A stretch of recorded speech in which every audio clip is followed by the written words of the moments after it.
sûr que les présentations qu'on va faire aujourd'hui essaient d'être le plus fondamental possible. Si vous avez des questions, je n'ai pas à les poser.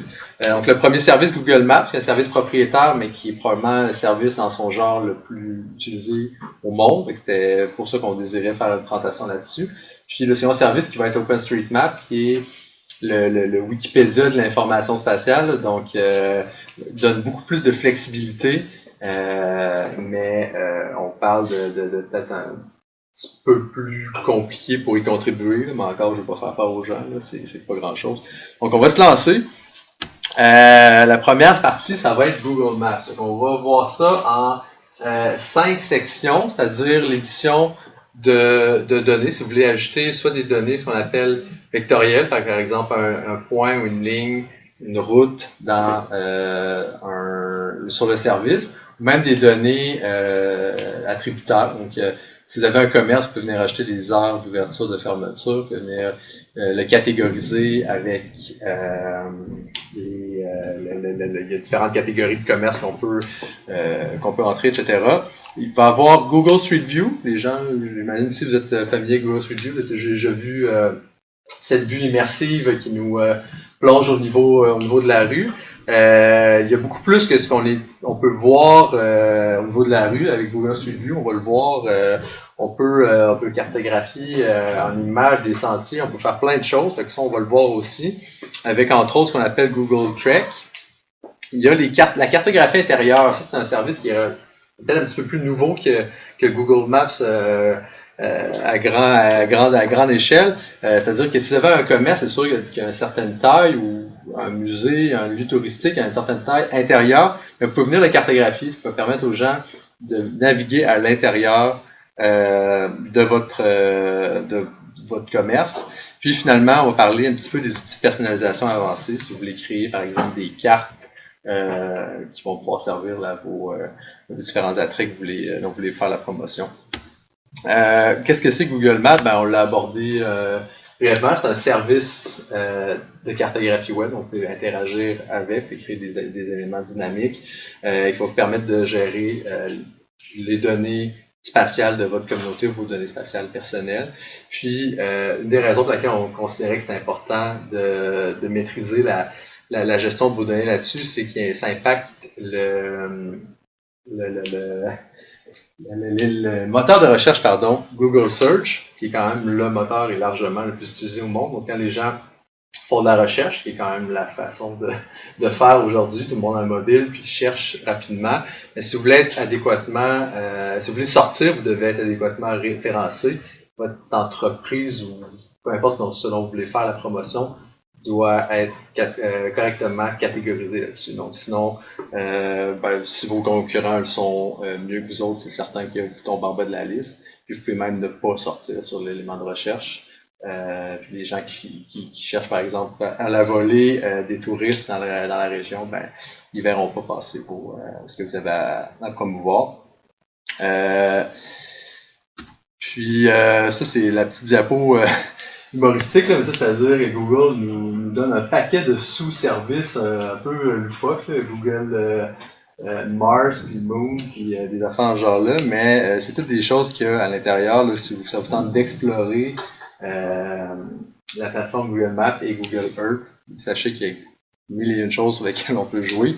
C'est une plateforme qui est optimisée pour trois systèmes d'opération, iOS, qui est le système mobile d'Apple, Android, qui est le système mobile de Google, puis ça, c'est web.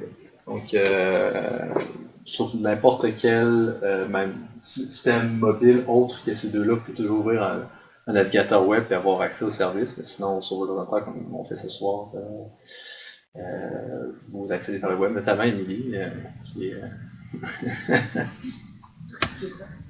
pas d'ordinateur. Ah ouais, ok, je l'avais pas vu. Avant de débuter, sur Google, vous pouvez toujours consulter leurs données, mais si vous voulez interagir avec le service, ça vous prend un compte. Est-ce que tout le monde a un compte, une adresse Gmail, peu importe, les gens, tout le monde est correct là-dessus. En ligne, si vous n'avez pas de compte, faites un signe sur le chat, puis tu me le diras, mais Si c'est le cas, on pourra peut-être voir comment on en crée un, mais c'est assez facile. Contribution aux données vectorielles attributaires. Donc ça s'appelle finalement racheter un point, racheter une ligne, changer des informations, comme je disais tantôt. Il y a deux moyens de le faire. Vous allez voir, c'est extrêmement facile. Il faut seulement savoir comment le faire. On va y aller de façon dynamique parce que juste des captures d'écran, ça peut peut-être être lourd. Je vous donne l'exemple ici, juste à côté de la coop IGA de Chandler. Oui. Donc c'est ça.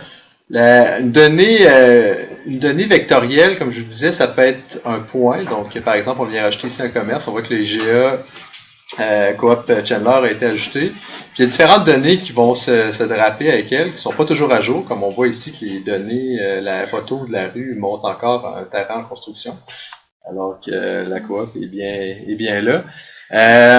Puis vous allez pouvoir avoir accès à différentes données, donc les adresses, sites web, numéro de téléphone, les heures d'ouverture. Il y a différentes choses selon le genre de point avec lequel on va vouloir interagir qui vont se rajouter. Certaines nouvelles, là, donc peut-être que je vais être moi-même surpris, là, c'est un service qui change constamment. Les heures d'affluence. Ça, c'est Google, vu que tout le monde ou énormément de monde ont soit un système Android sur leur mobile ou Google Maps installé par exemple sur un iPhone, Google est capable de savoir où vous êtes en temps réel. Il est capable de savoir, par exemple, il y a combien de monde à la coop IGA à telle heure du jour et de la nuit. Donc, il est capable de dresser un portrait de l'affluence dans le commerce.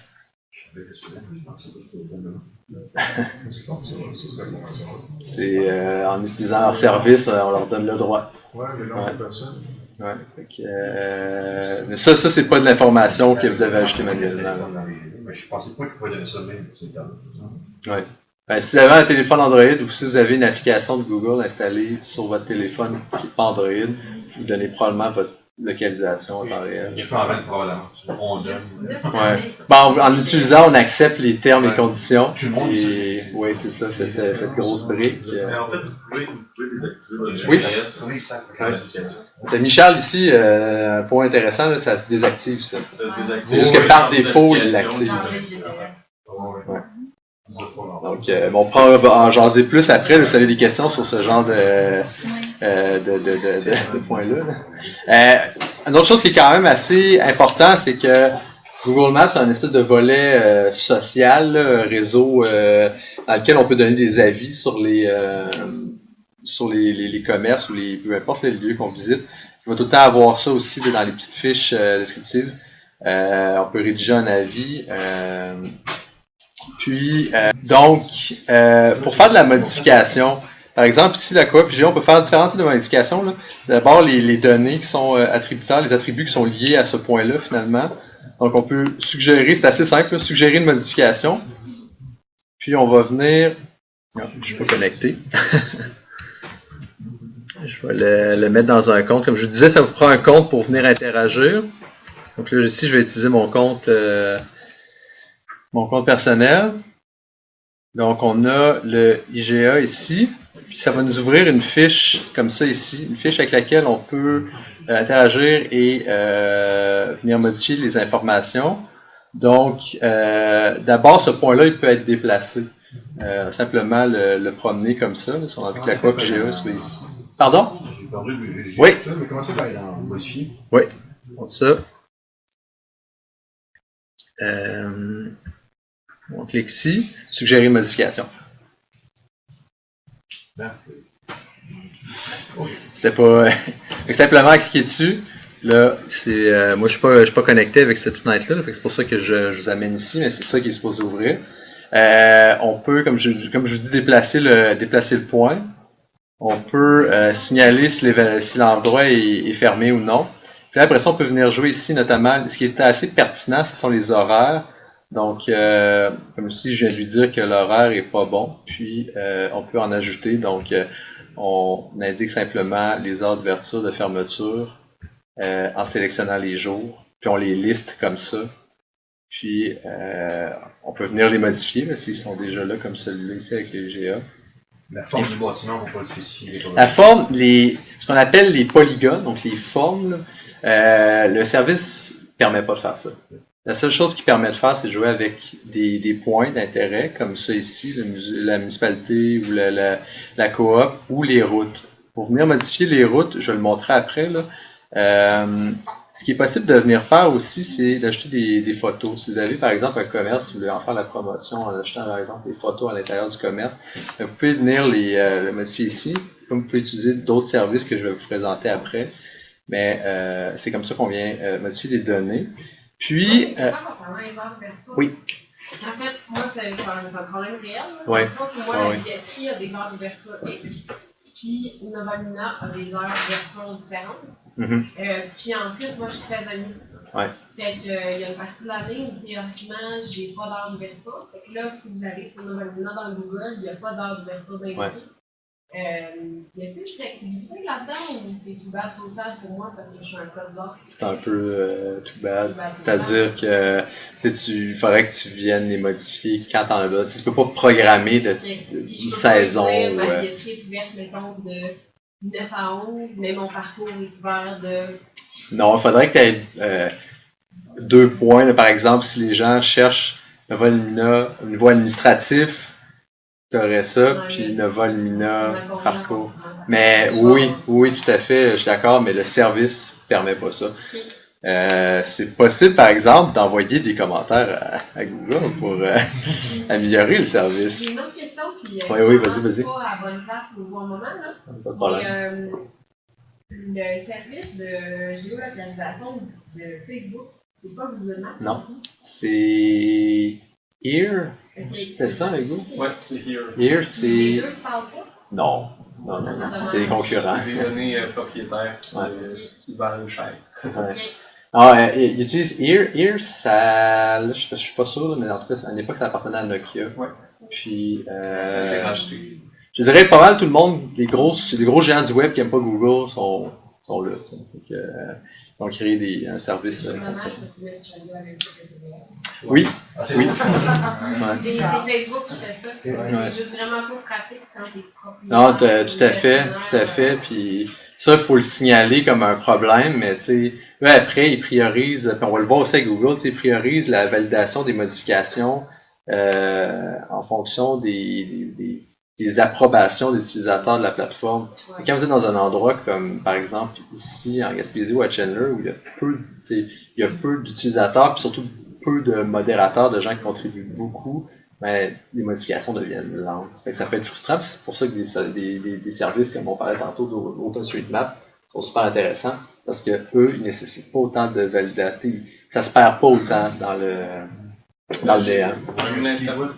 Moi, j'ai une intervention en ligne. Apparemment, avec Google My Business, il est possible de préciser pour les horaires d'entreprise. Okay. Oui, mais moi, je l'ai fait parce que j'ai un compte Google My Business que je me suis approprié. Oui, c'est ça, ben, tu revendiques un commerce. Là. Oui, excusez l'anglicisme, j'ai claimé Novalina pour dire non, c'est moi qui est gestionnaire de. Puis oui, je peux modifier mes heures d'ouverture, mais ils ne sont pas modulables. C'est ça que j'avais en tête aussi, mais si tu me valides dans tout cas. Je vais valider. Mais... C'est peut-être possible de le faire, mais oui, c'est ça. Moi, je n'avais pas vu. Ça, c'était quand en ligne. OK. Puis l'autre moyen de venir faire d'édition, c'est simplement de leur envoyer des commentaires. Puis là, envoyer des commentaires pour leur dire que leur service ne convient pas à vos besoins, comme on disait. Il faut aussi faire des modifications à la carte ou ajouter des adresses manquantes. Ça, c'est les 2 points qui nous intéressent ici. Là. Donc, je le répète pour les gens. Là, vous venez dans le menu, puis vous allez simplement envoyer des commentaires ici. Puis, si vous voulez modifier la carte, vous activez cette section-là, puis il va vous demander de cliquer. Par exemple, ici, si je veux modifier une route qui n'est pas au bon endroit, je vais cliquer dessus. Là, on voit qu'il met en surbrillance la route. On peut venir changer de nom, puis leur indiquer quel est le problème. On peut rajouter un commentaire. On fait simplement envoyer. Dans les cas des demandes de modification, dans les demandes, par exemple, de tronçon de rue, une adresse mal positionnée, ça soumet ça à... On va retourner à notre petite présentation. Là. Ça soumet ça à l'approbation d'une communauté. Une communauté qui est un mélange d'employés de Google, mais aussi de super utilisateurs de cette plateforme-là. Puis comme je vous disais, ça prend un certain nombre d'approbations ou un certain niveau de confiance sur l'approbation. Ce qui fait que depuis que je suis arrivé ici, je donne l'exemple, j'ai proposé une tonne de modifications sur les services de Google Maps. Il y en a plusieurs qui ont passé, puis il y en a plusieurs que j'ai plus jamais eu de nouvelles, puis qui sont encore erronées. Pourquoi? Parce qu'il y a probablement qui ont certaines des modifications. Le super utilisateur n'a pas été capable de voir si vraiment c'était le cas. Donc, il a laissé ça dans le vide, puis j'ai pas eu de nouvelles, ça fait un mois. Fait qu'il peut y avoir ce genre de petites frustrations-là sur le service. Il y a beaucoup de modifications qui passent, surtout quand on parle des données attributaires des lieux, là, c'est changer les heures d'ouverture, la description, etc. Ça, souvent, ça passe presque instantanément. C'est plus qu'on demande, si par exemple, vous ouvrez le service, puis la rue au complet à côté de chez vous n'est pas tracée, puis vous leur demandez de tracer la rue, ben, ça se peut que ce soit long, ça se fasse vraiment pas du tout. Surprenez-vous pas si vous avez ce genre d'expérience-là, ça arrive. Quand on fait une édition, au moment où on l'envoie, vous avez un compte, soit un compte Gmail ou un compte d'un autre service qui est lié à votre compte Google, vous allez recevoir une notification qui va vous dire on a bien reçu votre demande. Puis quand elle va être acceptée, ils vont vous envoyer un courriel pour vous dire votre notification est acceptée. Tant et aussi longtemps que vous n'avez pas reçu le courriel d'acceptation, votre modification n'a pas passé dans le système. Il y a un système qui s'appelle Local Guide, qui est un système de points. Plus on contribue à la plateforme, plus on gagne des points. Plus on gagne des points, plus on est un super utilisateur. Plus on est un super utilisateur, plus on a de l'importance quand, on fait des modifications. Et deux, on peut aussi être appelé à interagir dans la modération de la plateforme, mais aussi c'est des gens qui s'intéressent à s'impliquer dans des événements de Google sur sa plateforme Google Maps. Pour ça, on peut ajouter de la photo, ajouter des lieux, modifier des lieux, des informations comme on a vu tantôt, rédiger un avis. On peut tout le temps rédiger des avis, j'imagine la plupart des gens ont déjà fait ça, rédiger un avis. Puis, ajouter des informations complémentaires, ça c'est par exemple, vous avez une rue mal tracée aussi, là, qui peuvent être rajetées comme on l'a vu tantôt. Ces points-là ne font que s'accumuler et ne disparaissent jamais. Donc, comme on voit, là, vous devenez un super utilisateur avec ces niveaux 5, 500 points. C'est quand même beaucoup de contribution de 500 points, mais on peut y arriver. Ça va de, je vous dirais, de la promotion, si vous voulez interagir sur la communauté, jusqu'à des gratuités chez Google, puis la possibilité de travailler avec eux autres là, dans des événements officiels de leur communauté. Est-ce que ça allait pour ça? Est-ce qu'il y a un besoin qu'on revise la façon dont on fait de l'édition? Non? Ok, super. Donc, Google Street View, ça, c'est, comme je vous disais, c'est le mode immersif, là, quand on plonge dans la plateforme. Il y a il y a deux types d'images dans Google Street View. Il y a les images de Google. Vous avez sûrement déjà vu ou entendu parler des fameuses voitures qui se promènent dans les rues et qui cartographient le monde entier.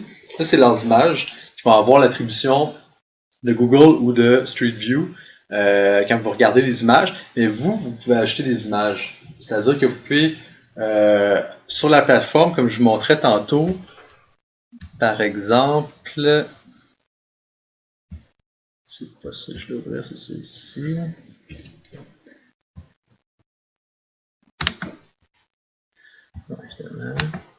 Bon. C'est-à-dire que, par exemple, si pour un lieu, il faut venir acheter des images. Évidemment qu'eux, ils font de la modération, fait qu'on peut pas rajouter n'importe quoi et ultimement, on peut être banni de la plateforme si on rajoute n'importe quoi. Mais ces images-là, on en reste propriétaire. Google veut quand même en faire une certaine utilisation, mais ce sont nos images. On a aussi la responsabilité de veiller à ce que toutes les règles de vie privée soient respectées sur ces images-là. Donc, eux, sur leur service, par exemple, ils floutent les visages. Si vous rachetez vos images, les visages ne sont pas systématiquement floutés. C'est à vous de le faire, c'est vos images. Donc, si vous achetez des images d'un événement que vous avez pris pendant un événement dans un lieu d'intérêt dont vous voulez faire la promotion, assurez-vous que ce genre de choses-là, toutes ces informations-là sont listées dans les outils Google, mais à la disposition des gens pour interagir, mais c'est important de respecter ça. J'ai une question en ligne, oui. Ça revient un peu en arrière, mais est-ce que c'est possible de suggérer une correction à la localisation des adresses postales dans Google. C'est-à-dire. Donc, suggérer s'il y a une erreur au niveau de l'adresse postale. Ouais. Oui, c'est possible. On va venir, comme on va tout tantôt, envoyer des commentaires. Puis, vous pouvez soit ajouter une adresse manquante si elle est juste inexistante. Sinon, la manière que ça fonctionne, du géocodage, c'est-à-dire que vous allez avoir un tronçon de route. C'est sûr que la 132, c'est très grand. Mais par exemple, ici, là, si on regarde l'avenue Jean-Cartier, c'est quand même un petit peu moins long. Puis eux, ils prennent du point A au point B de la route, là, du début à la fin, puis ils savent qu'il y a 25 adresses là-dessus. Ils vont seulement distribuer à distance égale les 25 adresses. Fait qu'au final, surtout quand vous avez une route comme la 132, il peut y avoir un grand décalage entre l'endroit où la plateforme pense qu'on est et l'endroit réel où on est. Fait qu'on peut venir modifier, soit si l'adresse est manquante, mais on peut venir, par exemple, ici, là, si on prend ce lieu-là, ici, on a une adresse. Mais si l'adresse est pas bon ou le lieu est pas bon, on va suggérer une modification. On a l'adresse ici. Donc, si l'adresse est pas bonne, on peut venir la changer. On va la changer comme ça, puis on va la soumettre. Puis si le lieu est mal positionné, on va simplement venir tasser le curseur à l'endroit où il est en réalité. Puis on va aussi faire envoyer. Donc on peut changer l'adresse et le lieu selon simplement leur entrée de. Et quand tu changes de lieu, là, ouais. Si, comme moi, je viens de l'entraînement, je change de lieu, là, c'était quand même assez loin sur la route. Mm-hmm. Ils me disent l'adresse est bonne avec le lieu que j'ai changé, mais pourtant c'est la bonne adresse. Ouais, non, c'est ça, mais c'est parce qu'eux, ils essaient de détecter automatiquement avec leur système en disant que ça devrait être là. Ouais, c'est ça, exactement. Les suggestions, ils vont apparaître quand ils vont être acceptés par le modérateur. Comme je disais, moi, juste depuis que je suis ici, j'ai des modifications qui ont été acceptées rapidement, j'ai des modifications qui ont été acceptées 2 semaines plus tard, puis j'ai des modifications qui n'ont jamais été acceptées. Et ça peut être une petite frustration. Par contre, c'est une plateforme qui est propriétaire, donc il faut faire avec. C'est un service qui est propriétaire. Si on veut travailler là-dedans, il y a des règles, puis il faut y adhérer. Il y a différentes règles, comme j'expliquais pour Street View, c'est-à-dire, par exemple, si on envoie des images, il faut que ce soit correctement positionné. Il ne faut pas que ce soit une image de très basse qualité, des choses du genre. Comme je vous disais, c'est le genre de critères-là édité quand on peut envoyer des images, donc vous pourrez reviser ça en temps et lieu. Si vous voulez en faire un produit peut-être plus professionnel, ou même si vous voulez en faire le commerce, parce qu'il y a beaucoup de monde qui font ce genre d'action professionnelle là. Il existe des caméras ici. On a notre ami Charles qui a eu la générosité de nous amener une caméra 360 qui a l'air de ça ici. Donc, ça vient prendre des photos une sphère finalement, en prenant vraiment chacune, une lentille de chaque côté là, qui vient prendre pour les gens en ligne qui ne voient pas. Là. C'est simplement une petite boule avec une lentille de chaque côté qui vient prendre une photo sur 180 degrés chaque bord, puis qui va l'assembler. C'est déjà intéressant pour en faire une démo tantôt, après la présentation. Là encore, il y a comme beaucoup de règles à respecter. J'en donne quelques exemples ici. Un minimum de 14 mégapixels, un certain format. Il y a des normes, les droits des propriétaires, les droits qu'on veut inscrire sur les photos. Là, ça ne peut pas dépasser une certaine grosseur dans un certain endroit. Encore une fois, ça, c'est tout listé. Puis, Google permet aux gens qui veulent en faire le commerce, de devenir des professionnels agréés du service. Donc, ils vont vraiment vous donner un sceau d'approbation. Pour ça, c'est comme pour Local Guide, on contribue, puis après 50 photos de qualité approuvées sur le service, on devient approuvé par le service. Pour les gens, on parlait des fameuses voitures avec la caméra sur le dessus, là, on appelle ça, c'est le programme Google Track. Il y a Street View, mais il y a Track aussi. Ça pourrait peut-être intéresser s'il y a des gens qui ont, par exemple, des sentiers ou quelque chose un espace naturel un petit peu plus vaste à cartographier. Il existe, Google a commencé à créer des espèces d'expositions, là. Puis ça, c'est des expositions qui sont développées avec le matériel de Google, mais par exemple, des organismes qui soient non lucratifs. Alors, sur la planète, là, on voit dans le fond ici, c'est finalement une carte des endroits qui ont déjà commencé à travailler. Puis pour ça, vous pouvez, si par exemple vous avez, je sais pas, un réseau de sentiers ici à côté ou un parc, un espace naturel, vous voulez valoriser, vous pouvez les interpeller, puis ils peuvent vous envoyer des caméras. Puis, il y a comme tout plein de caméras.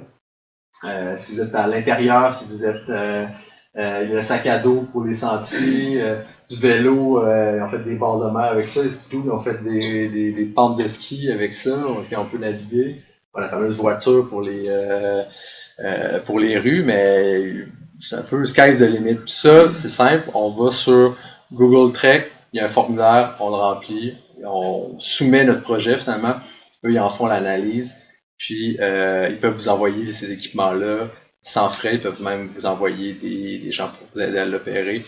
Ça, c'est sûr qu'encore une fois, c'est Google qui prend la décision, mais ce service-là, il existe, donc si vous voulez le mettre en valeur, je sais pas, ici on est dans le Rocher Percé, mais dans le coin du Rocher Percé, il y a quoi? Il y a le Géoparc, il y a le Rocher Percé, il y a l'île Bonaventure, c'est le genre d'exposition. Je sais que Parc Canada contribuait avec Google pour mettre en ligne plusieurs parcs du Nord canadiens qui sont sur Street View, on peut se promener dedans littéralement maintenant. Ça a été fait avec le tracker puis le skidoo, donc le petit sac à dos puis le skidoo. Donc c'est possible de faire. Si vous avez l'idée, contactez-les, eux sont généralement très ouverts. La cartographie intérieure. Ça, je vais peut-être vous montrer un exemple parce que vraiment ça peut être super intéressant, mais on n'a pas. Deux exemples ici. Le Madison Square Garden, c'est-à-dire qu'ils sont venus cartographier l'intérieur, puis ils ont rajouté les points.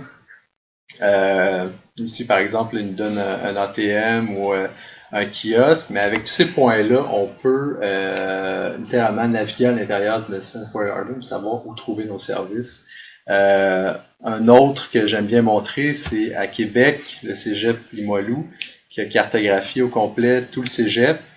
Quand on rentre ici, on voit tous les locaux. Sont partiellement inscrits. Là. Je pense qu'ils n'ont pas fini de faire le travail, mais on a carrément les salles de bain, les cages d'escalier, les numéros de locaux, puis on peut naviguer par étage. Donc, on peut faire le tour du cégep au complet, puis naviguer à l'intérieur. Oui, Charles. Est-ce que si on rentre, par exemple, un bâtiment, puis qu'on rentre comme le numéro local, est-ce que Google est capable de le retrouver et de nous donner un trajet juste pour local? Il faudrait, il y a deux moyens de fonctionner avec ça. Il y a moyen de le draper directement, comme ici, par exemple, la toilette, on peut pas interagir avec. C'est une image. Fait que là, il reconnaîtra pas parce que c'est juste une image.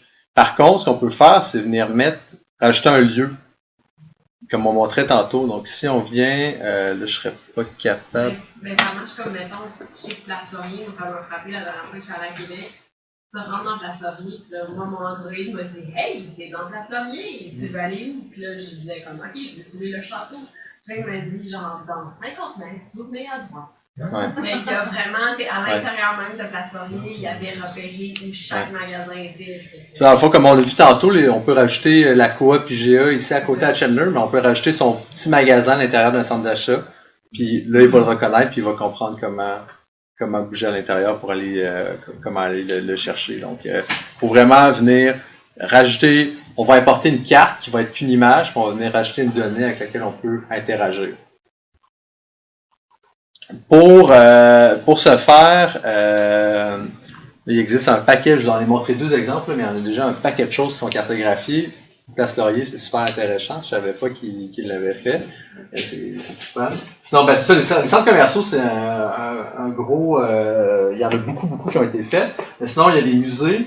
C'est sûr que quand on va maintenant aux États-Unis, ben, il y en a énormément, parce que Google travaille massivement aux États-Unis. Les aéroports, bon, les stades, on l'a vu tantôt, les gares intermodales. Donc, par exemple, ici en Gaspésie, on verrait facilement un musée qui pourrait être cartographié avec ce genre d'application-là. C'est très simple, puis il faut en fait suivre une procédure qui est listée point par point, dans laquelle on va prendre une image de notre plan, on va l'ajuster par-dessus la forme du bâtiment qu'on veut cartographier, puis on va simplement faire envoyer, puis Google a un algorithme qui va importer ça, puis le draper dans le système. Encore une fois, c'est comme quand on fait une modification de route ou d'un lieu, c'est soumis, puis c'est accepté ou non ultérieurement, donc on n'a pas le contrôle là-dessus. Il y a évidemment des choses à respecter, là. On peut pas cartographier sa maison ni celle de son voisin avec ça. Il y a comme vraiment un aspect vie privée à respecter au niveau des lois et bon, il y a différentes choses, mais c'est un peu du gros bon sens, on va se le dire.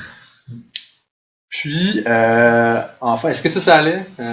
Carte intérieure? C'est rapide comme changement, on vient recevoir tout le monde Ça a tout rentré? Ah oui. OK. Il dit seulement 24 heures avant. Ouais, c'est ça. Eux autres, ils ont un update de serveur à faire, j'imagine, là, la donnée qui est dispo, mais bon, c'est le fun à savoir. En temps réel, on sait que on a quelqu'un ici qui a vu ça, être accepté.